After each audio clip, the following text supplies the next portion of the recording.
Noel Passeri, his 531b, The Old South. Dr. Diane Somerville. Historiographical essay, Southern Culture and Society. For historians of the Old South, the question of defining or even understanding the region's cultural dynamics has proven to be a controversial historiographical conundrum. It was clear that by the end of the 19th century, the world of slaves and plantation-based economies was dead and was being replaced with industrial capitalism that was an essential characteristic of modernity in the 20th century U.S. However, the question of the South's past and present cultural uniqueness remained, challenging generations of historians seeking to understand the deeper meanings of this region. This essay will examine the historiography of antebellum Southern culture, beginning with the 1918 work of U.B. Phillips, moving through the likes of W.J. Cash, Clement Eaton, John Hope Franklin, Eugene Genovese, Peter Colchin, and the further historiographical analyses of the past 20 years. The historiography of Southern culture can generally be divided into three periods. From 1918 to the 1950s, historians analyze Southern culture as if it were deeply intertwined with a singular Southern mind that stemmed from the white Southern male. Secondly, during the 1960s to 80s, attention was turned to external forces, slave agency, and dialectical significance in forming the culture of the South. Finally, from the 1990s to the present, academic focus broadened across the social, racial, and gender spectrum to better understand the nuances of Southern culture and historical agency. Over time, the historiography of antebellum culture has refined and narrowed in scope from sweeping abstraction to nuanced cultural analysis. However, despite the analytical shift, the fundamental challenge of grappling with the cultural past of the Old South persists to the present day. The historiography of antebellum Southern culture was initially written in a manner of sweeping meta-narrative. The South was thought to be an exceptional or unique entity within the U.S., and scholars sought to understand its singular character. The first historiographically significant work concerning the culture of the Old South was Ulrich Bonnell Phillips' 1918 monograph, American Negro Slavery, a survey of the supply, employment, and control of Negro labor, as determined by the plantation regime. For Phillips, a native Georgian, racist, and child of the 19th century, slavery and Southern culture hinged on a racially stratified hierarchy governed by paternalistic white hegemony. This was viewed by Phillips as a beneficial aspect of Southern culture as, according to Phillips, blacks were by their nature perpetually childlike and in need of the guidance and tutelage of white Southerners. It is important to note that while Phillips views racial stratification to be in accord with natural law, there is no narrative malice towards black slaves in his narrative. On the contrary, Phillips' portrayal of blacks as contented subordinates demonstrates an authentic, if brutally naive, narrative voice linked deeply to the antebellum masterclass. For example, Phillips states, "The standard community comprised a white household in the midst of several or many Negro families. The one was master, the many were slaves. The one was head, the many were members. The one was teacher, the many were pupils." Furthermore, while Phillips portrays antebellum Southern culture as being based on paternalism and racial hierarchy, he goes on to view the plantation system as a variant of capitalistic industry. For instance, slaves are portrayed as plantation workmen, privy to the plans and requirements of plantation industry. It is precisely the capitalistic element of Southern slavery that, for Phillips, differentiates the slave order of the Old South from the barbarism of earlier forms of slavery. However, while slavery was a capitalistic endeavor, the cost of housing and owning a labor force hindered the system's profitability, according to Phillips. Echoing the apologetic sentiments of 19th century pro-slavery intellectuals such as George Fitzhugh, Phillips argues that the human relations that were maintained within the capitalistic slavery of the Old South caused the system to be undone by its own alleged benevolence. The importance of Phillips' work does not lie in his analysis of race relations of the Old South. The value in Phillips' work lies in the detail in which the culture of the Old South is described from the perspective of the white planter class. Furthermore, American Negro slavery offers historical and historiographical value as an artifact of racist normalcy and antebellum sympathies of the early 20th century.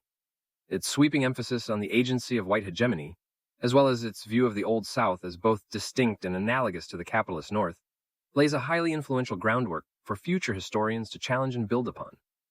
Challenging U.B. Phillips' view of Southern culture as fundamentally based on benevolent hierarchy was the influential essayist and amateur historian Wilbur Joseph Cash. A native of Gaffney, South Carolina, Cash penned the 1929 essay, The Southern Mind, for H.L. Mencken's American Mercury literary magazine. In the essay, Cash argued that the Southern mind was detrimentally fixated on an imagined past of cavalier aristocracy. Following the success of the essay, the publishers of American Mercury, Alfred and Blanche Knopf, financed Cash to expand his essay into a book-length study. By 1941, the monograph version of The Southern Mind was published. Cash and Mencken, both admirers of Nietzsche, applied the philosopher's condescending prose, fetish for pre-modern power, and distrust of industrial culture to their subject matter. For Cash, utilizing this lens meant applying Nietzsche's genealogical method to the cavalier myth of the Old South. According to Cash, the myth stemmed from hardship and insecurity on the part of impoverished Southern settlers who over time deluded themselves into thinking they were analogous to the minority of prestigious landowners. Thus, they wove an inauthentic version of the past to which they could attach their identity as a means to hide their own weakness and anxieties. The idea that the South had grown from a better sort of chivalrous, enterprising men offered laudable values for Cash. However, he felt these values ultimately formed a cloak for the naive religiosity, racial violence, delusional romanticism, and mass ignorance of the Southern mind. For example, Cash writes, "Proud, brave, honorable by its lights, courteous, personally generous, loyal, swift to act, often too swift, but signally effective, sometimes terrible in its action." Such was the South at its best. Violence, intolerance, aversion, and suspicion toward new ideas, an incapacity for analysis, an inclination to act from feeling rather than thought. Above all, too great an attachment to racial values, and a tendency to justify cruelty and injustice in the name of those values, sentimentality, and a lack of realism. These have been its characteristic vices. Not being a trained historian, Cash's work lacks footnotes and at times drifts into subjective prose, as opposed to objective analysis. However, Cash's challenge to the narrative of U.B. Phillips, his primary insights into Southern society, his skill in merging historical event with psychological and philosophical logic, as well as his prosaic skill, has caused generations of historians to view The Southern Mind as a seminal work in understanding the history of Southern cultural psychology. As the 1940s and 50s progressed, emphasis largely remained on the white Southern male mind as the catalyst behind Southern culture. Historians such as Clement Eaton emphasized the intellectual culture of the South, with his 1940 monograph, Freedom of Thought Struggle.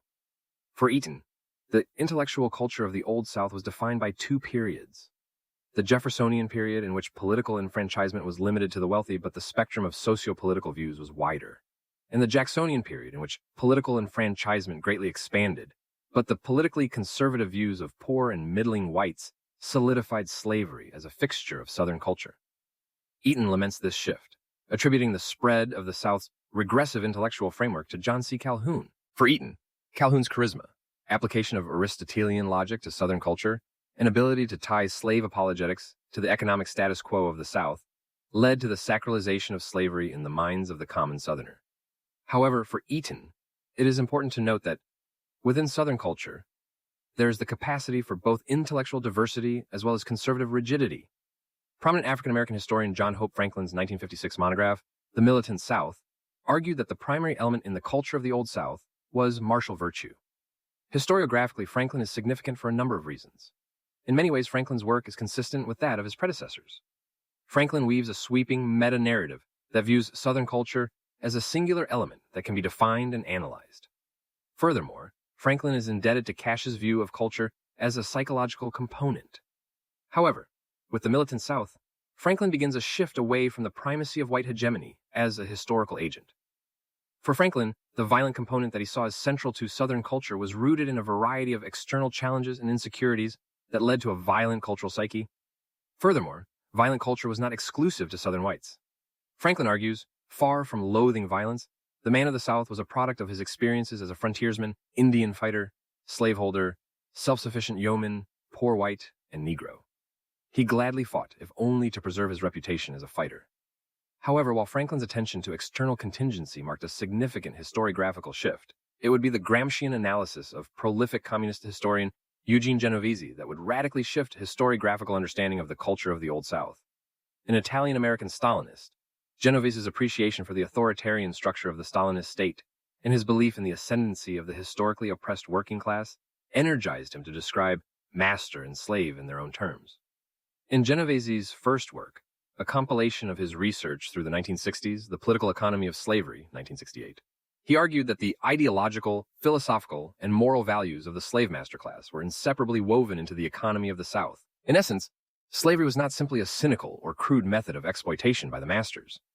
Instead, it was a social, political, and economic order forged by the merger of the slave master's ideals and interests. Here, Genovese is indebted to the work of U.B. Phillips. However, Genovese's Marxism allows him to view the ideal of paternalism as being a symptom of the cultural hegemony of the South's slave system. Genovese held no soft-hearted illusions about slavery. Genovese illustrated the critical importance of overt, arbitrarily violent racism in buttressing the hegemony of the masters. However, Genovese also understood that the members of the master class poured themselves into an institution that sought fundamentally to be morally superior to Northern industrial capitalism.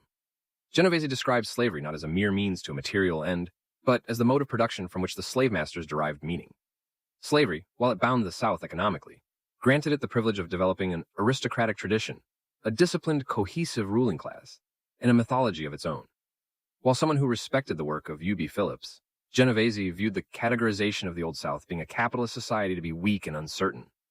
The concept of a capitalist South was rebuffed in Genovese's chapter, Slave Labor or Free in Southern Factories, which articulated the master class's fear that if proletarian consciousness were instilled in the slaves, the harmony that bound Southern civilization would be mortally endangered.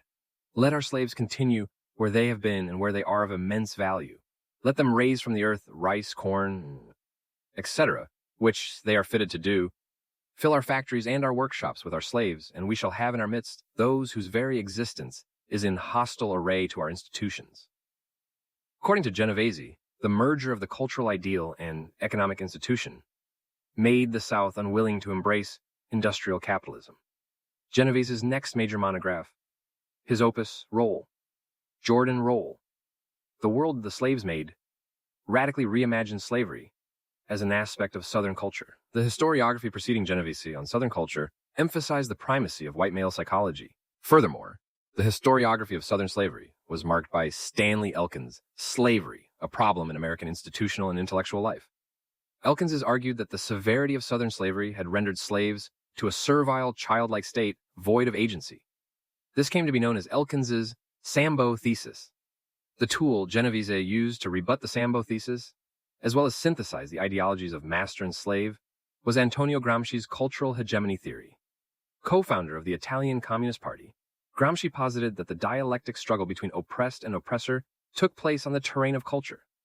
This process was enacted subtly over the cultural tools of day-to-day life that structured human thought, language, and action. In the case of the Old South, the synthesis of white paternalism and the subaltern methodologies of the slaves form the fabric of Southern culture. For example, Genovese cites the slave's ability to punish field overseers by appealing to a master's paternalistic benevolence. Slaves could protest the methods of the overseer by appealing to the authority of the master and, thus, have a role in shaping working conditions. At the same time, slaves could indirectly punish an overseer whose methods they disapproved of. Genovese elaborates, no sensible slaveholder wanted a man who could not maintain a certain level of morale among the slaves. Thus, the slaves had an opening. They knew it, and they seized it. Plantation owner A.H. Arrington is quoted as saying, I have this day discharged my overseer, Mr. Brewer. I found so much dissatisfaction amongst the Negroes that I placed under his charge that I could not feel satisfied to continue him in my employment. As the 1970s ended and 1980s progressed, historians such as Drew Faust analyzed traditional historiographical themes by focusing on the thought of elite Southern men. However, Faust casts these men in a tragic narrative in order to demonstrate the decline rather than rise of the Old South.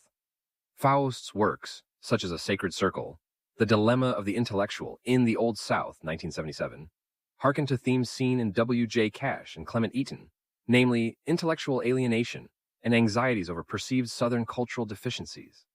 Concepts of honor, duty, elitism, slavery, and paternalism dominated the minds of the antebellum intellectual elite.